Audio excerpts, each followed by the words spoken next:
You, John Fitzgerald Kennedy, do solemnly swear I, John Fitzgerald Kennedy, do solemnly swear that you will faithfully execute the office of President of the United States that I will faithfully execute the office of President of the United States and will, to the best of your ability, and will, to the best of my ability, preserve, protect, and defend the Constitution of the United States. preserve, protect, and defend the Constitution of the United States. So help you God. So help me God.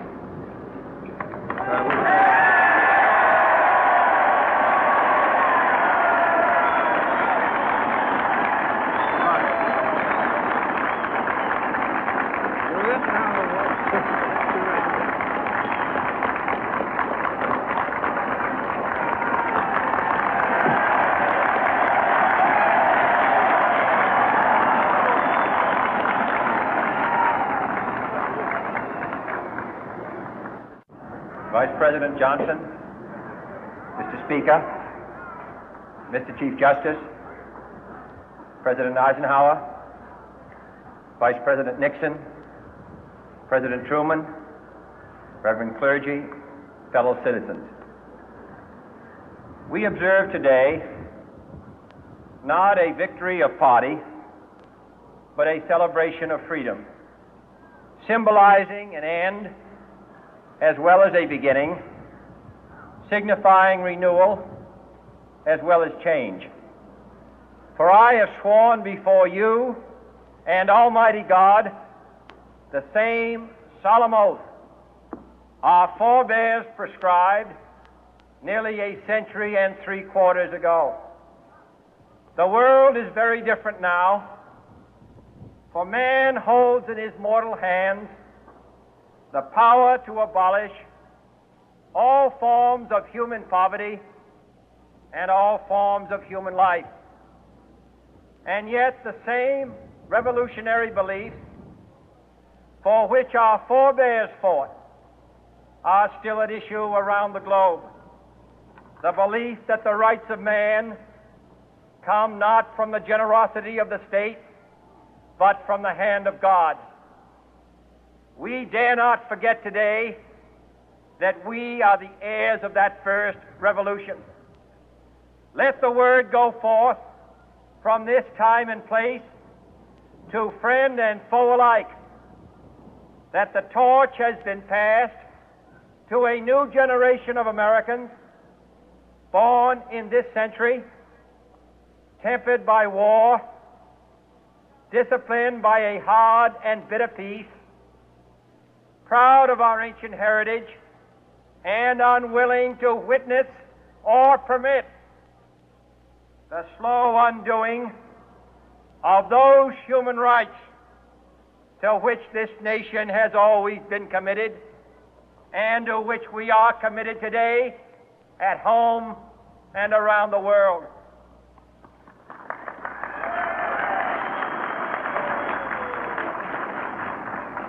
Let every nation know, whether it wishes us well or ill, that we shall pay any price, bear any burden, meet any hardship, support any friend, oppose any foe to assure the survival and the success of liberty.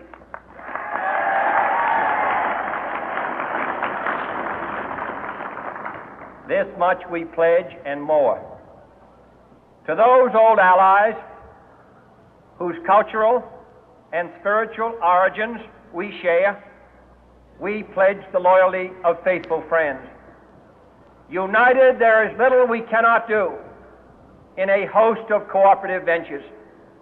Divided, there is little we can do, for we dare not meet a powerful challenge at odds and split asunder. To those new states whom we welcome to the ranks of the free, we pledge our word that one form of colonial control shall not have passed away, merely to be replaced by a far more iron tyranny. We shall not always expect to find them supporting our view, but we shall always hope to find them strongly supporting their own freedom, and to remember that in the past, those who foolishly sought power by riding the back of the tiger ended up inside.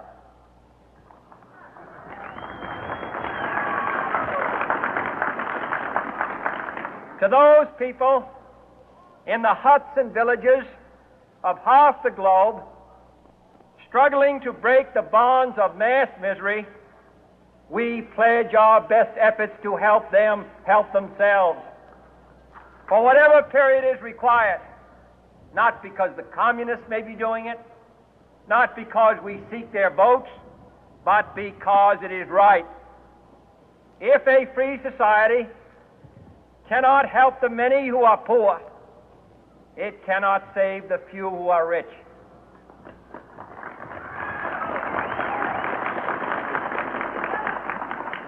To our sister republics south of our border, we offer a special pledge to convert our good words into good deeds, in a new alliance for progress, to assist free men and free governments in casting off the chains of poverty. But this peaceful revolution of hope cannot become the prey of hostile powers. Let all our neighbors know that we shall join with them to oppose aggression or subversion anywhere in the Americas. And let every other power know that this hemisphere intends to remain the master of its own house.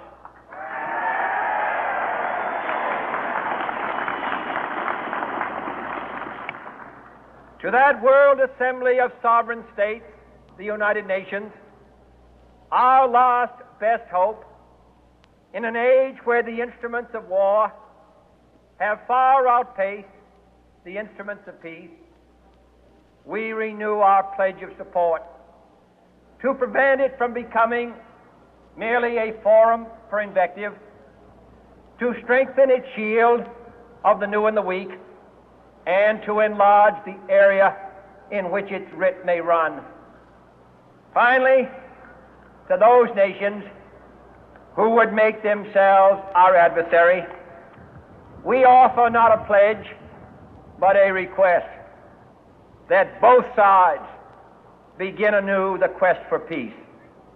Before the dark powers of destruction, unleashed by science, engulf all humanity in planned or accidental self-destruction, we dare not tempt them with weakness, for only when our arms are sufficient beyond doubt can we be certain beyond doubt that they will never be employed. But neither can two great and powerful groups of nations take comfort from our present course, both sides overburdened by the cost of modern weapons, both rightly alarmed by the steady spread of the deadly atom, yet both racing to alter that uncertain balance of terror that stays the hand of mankind's final war.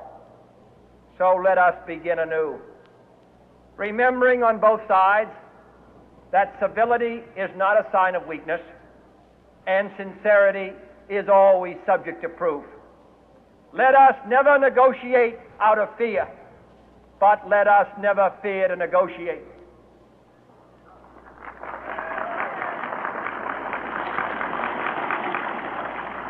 Let both sides explore what problems unite us, instead of belaboring those problems which divide us. Let both sides, for the first time, formulate serious and precise proposals for the inspection and control of arms, and bring the absolute power to destroy other nations under the absolute control of all nations.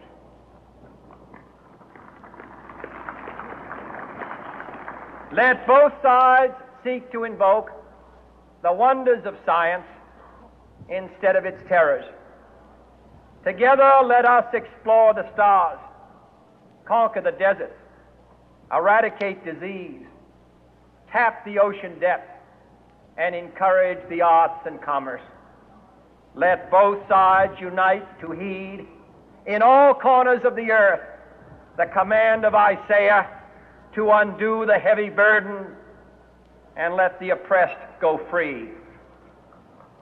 And if a beachhead of cooperation may push back the jungle of suspicion, let both sides join in creating a new endeavor, not a new balance of power, but a new world of law, where the strong are just and the weak secure and the peace preserved. All this will not be finished in the first 100 days, nor will it be finished in the first 1,000 days, nor in the life of this administration, nor even perhaps in our lifetime on this planet. But let us begin.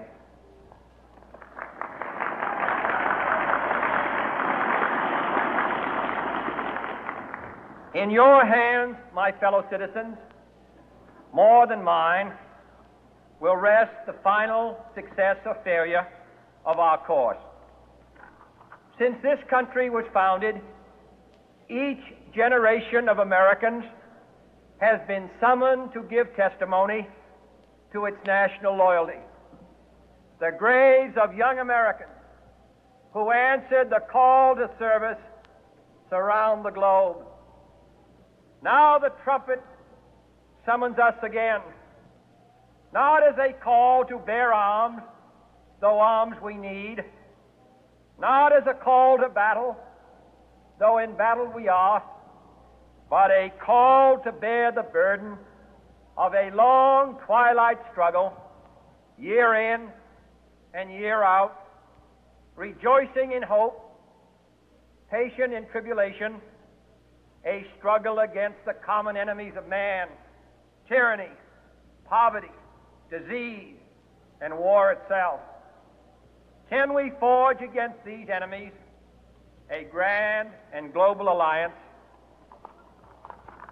north and south, east and west,